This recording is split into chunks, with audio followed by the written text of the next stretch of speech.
Hello and welcome to Where the Living Room Used to Be, a podcast about Rhode Island's music scene.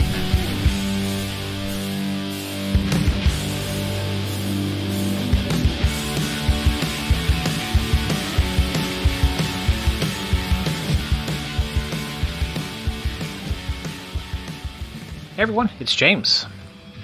I've been very fortunate to speak with many talented musicians over these last few years, one of them being my father-in-law Paul Dube back in February of 2020.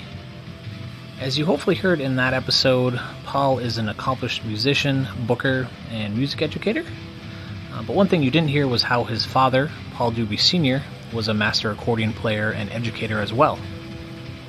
Paul Dube Sr passed away on July 4th of this year after a hard-fought battle with cancer. So what I have for you on this mini episode is a clip of Paul Dube Jr. talking about the skill his father had and what it was like balancing a third shift job in a mill and being a working musician in the 60s to support the family. I hope you enjoy, and please listen to the end where you'll be able to hear some recordings of Paul Sr. playing the songs Waltz Allegro, followed by Sunny Skies.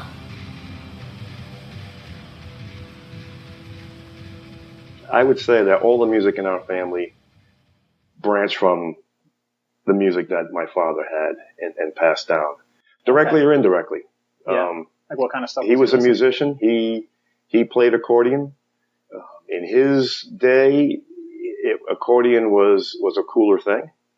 Don't tell Alex Redfern that. Well, it was cool again, but there was a period of time, and people like my father would probably credit or blame Lawrence Welk with that. Oh, really? That and the Beatles. Lawrence Welk being the symbol of how square the accordion is, yeah. And the Beatles and rock and roll, the resurgence, making it pretty clear that accordion was not where the future was. Guitars were where the cool music was. Yeah. So, but in his day, he picked it up by choice, practiced by choice. I remember him telling me the story that he was taking lessons from Tony Imbriglio. He's the guy that owned the studio where I took lessons, and then my father taught. Yeah. Where was that? Later on in Fall River, downtown Fall River. I remember my father. He just told me the story recently that the song Malaguena. This was something that my father had heard and said, "Boy, I'd love to play that someday." And he asked Imbriglio, "You think I'm ready for that?" And he said, "Sure." And he gave him the music. My father said he ran home from his lesson to go home and start working on that song. Wow. Yeah. So that's a willing music student. Yeah. Which made him the player that he was. So he was a terrific player. Yeah. So my introduction to accordion wasn't by choice. My father was a teacher, so yeah.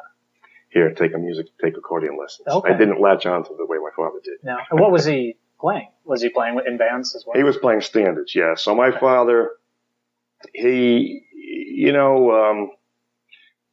took 3 jobs to just kind of keep up, feed a family of 3 and all of that to live in a 3rd floor apartment in Fall River, Yeah. So it was a lot of work, but he worked 3rd shift in a knitting mill in Fall River. Yeah. Fall River Knitting Mills. So 3rd shift started on Sunday night. Mm-hmm. Sunday, Monday, Tuesday, Wednesday, Thursday. Friday and Saturday, he played in the band every Friday and Saturday. Wow. And then some afternoons and Saturdays, teach kids to play accordion, or try to teach kids to play accordion.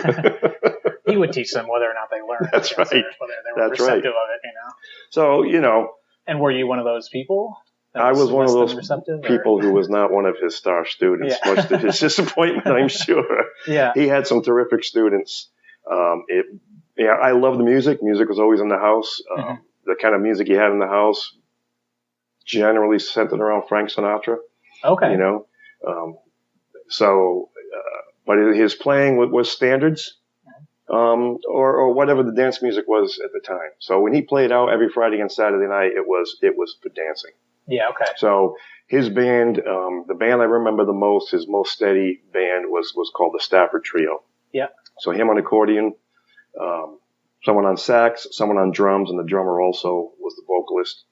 And they would book gigs that were steady gigs. You'd play in this club for a period of months or something. Okay. So every Friday and Saturday, people would go out and it would be a steady crowd. They'd go out, they'd have dinner, and they'd dance. Mm-hmm. And so you'd have your standards, and then you'd have to keep up. You had to, add contemporary songs, whether you liked them or not, as any working band would have to do today to be able to do requests. And as much as you might hate the Hully Gully, you needed to know the Hully Gully and the standard dances that you would be required to play at weddings and functions and stuff like that. Yeah. So aside from all of those jobs, there would also be whenever weddings came up, New Year's Eve, those special occasions. Yeah, okay. And like roughly what year was this that he was performing? Well, I think he started I think he probably started that when I was probably about 5 or 6 years old. And I just learned this from talking to him recently that it wasn't why he played accordion. He played accordion because he wanted to play accordion. Wow. He played in bands to make money. Yeah. And I'm not saying he hated it, because I had the good fortune to be old enough in my early teens that my mother took me out a couple of times to see my father. So it was nice to be able to see that, because I didn't see him play at home. Mm-hmm. So you could really respect, he was really good, So the way those guys played, and I've got some of his old fake books. These fake books would be these big, thick things. It'd just be a collection of songs. Every page would have 3 or 4 songs. Oh, okay. And it would be the bare bones. Here's your melody, and here's the chords. Yeah. So you'd have to be able to read them on the spot, but you'd also have to be able to transpose them on the spot. So here's the song. Yeah. It might be written in B flat, but this person's going to sing it in E flat. Okay. And so you got to nail it on the spot. Yeah. And as an accordion player, there's no place to hide. And more accordion players can't slip a clammy note through and get away with it, Yeah. A, because it's a very present instrument, and B, because it's just a stripped down trio, there's no place to hide. So you had to be that good. Wow. And he was that good. Yeah. So, so it was a different style. So, he did that, but really, I think he probably would have been happy staying home by himself playing classical music, the most challenging, just to challenge himself. Really? Yeah. So the giving of lessons and the playing out was more a function of things to do to support the family.